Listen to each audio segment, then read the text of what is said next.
સ્વાગત છે દોસ્તો ફિલ્મી વાતો ગુજરાતીમાં। આજના વિડીયોમાં આપણે વાત કરવાના છીએ સુપરસ્ટાર વિક્રમભાઈ ઠાકોરની ભોળાનો ભગવાન ફિલ્મ રિલીઝ થવા તૈયાર છે। આ ફિલ્મ 8 ઓગસ્ટ 2025ના રોજ સિનેમાઘરોમાં રિલીઝ થવાની છે અને હવે આ ફિલ્મને સિનેમાઘરોમાં વધારે શો મળવાના છે। આજના વિડીયોમાં આપણે તેની વાત કરીશું। ચેનલ ઉપર નવા હો તો ચેનલને સબસ્ક્રાઇબ કરી લેજો। સુપરસ્ટાર વિક્રમ ઠાકોરની ભોળાનો ભગવાન ફિલ્મ 8 ઓગસ્ટ 2025ના રોજ રિલીઝ થવાની છે અને આ ફિલ્મની સાથે બે બીજી ગુજરાતી ફિલ્મો પણ આવવાની છે અને આમાંથી એક ફિલ્મ હવે પોસ્ટપોન થઈ ગઈ છે। જેની વાત કરીએ તો વિક્રમભાઈ ઠાકોરની ભોળાનો ભગવાન ફિલ્મની સાથે હિતેન કુમારજીની multi starrer film Nan Khatai film અને ધર્મેશ વ્યાસજીની એક ડ્રામા થ્રિલર ફિલ્મ કોલ 104 આ ત્રણેય ફિલ્મો એક જ દિવસ એટલે કે 8 ઓગસ્ટ 2025ના રોજ સિનેમાઘરોમાં રિલીઝ થવાની હતી અને આમાંથી હિતેન કુમારજીને family drama film Nan Khatai film હવે પોસ્ટપોન થઈ ગઈ છે। આ ફિલ્મ હવે 5 સપ્ટેમ્બર 2025ના રોજ સિનેમાઘરોમાં રિલીઝ થશે એટલે કે હવે વિક્રમભાઈ ઠાકોરની ભોળાનો ભગવાન ફિલ્મ અને ધર્મેશ વ્યાસજીની કોલ 104 આ બે ફિલ્મો જ આ દિવસે રિલીઝ થશે।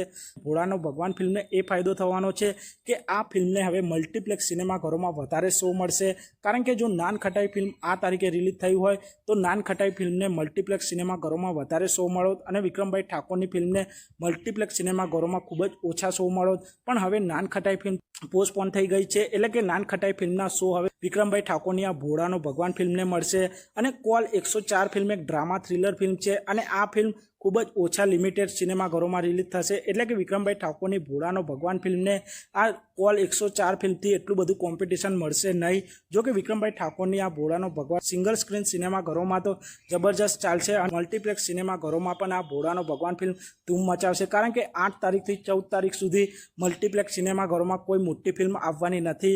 બોલિવૂડમાં પણ તમે જોશો કે Son of Sardaar 2 film box office પર વોશ આઉટ થઈ ગઈ છે અને ઓલ ઇન્ડિયાના મલ્ટીપ્લેક્સ સિનેમાઘરોમાં માત્ર 2 ફિલ્મો ધૂમ મચાવી રહી છે। એક બાજુ છે સૈયારા અને બીજી તરફ છે મહાઅવતાર નરસિંહમાં। આ બે ફિલ્મો ઓલ ઇન્ડિયામાં ધૂમ મચાવી રહી છે અને ગુજરાતના પણ મોટા મોટા મલ્ટીપ્લેક્સોમાં સૈયારા અને મહાઅવતાર નરસિંહમાં ફિલ્મ જ ચાલી રહી છે અને હવે 8 તારીખથી ભોળાનો ભગવાન ફિલ્મ જેવી સિનેમાઘરોમાં રિલીઝ થશે એટલે કે વિક્રમભાઈ ઠાકોરની આ ફિલ્મને એક અઠવાડિયા માટે અને રજાના દિવસોમાં જબરજસ્ત કમાણી કરવાનો ફાયદો રહેશે, કારણ કે આ એક અઠવાડિયું એવું હશે જ્યારે લોકોને રજાઓના દિવસો હશે, તેથી આ ફિલ્મને જબરજસ્ત ફાયદો થવાનો છે અને 14 તારીખ પછી જ મલ્ટીપ્લેક્સ સિનેમાઘરોમાં બે મોટી ફિલ્મો જોવા મળશે, જેમાં એક તરફ છે વોર 2 અને બીજી તરફ છે કુલી। આ બે ફિલ્મો પછી વિક્રમભાઈ ઠાકોરની મલ્ટીપ્લેક્સ સિનેમાઘરોમાં શો મળવાના ઓછા થઈ જવાના છે, તેથી વિક્રમભાઈ ઠાકોરની આ એક અઠવાડિયામાં ભોળાનો ભગવાન ફિલ્મ મલ્ટીપ્લેક્સ સિનેમાઘરોમાં જબરજસ્ત ધૂમ મચાવી શકે છે।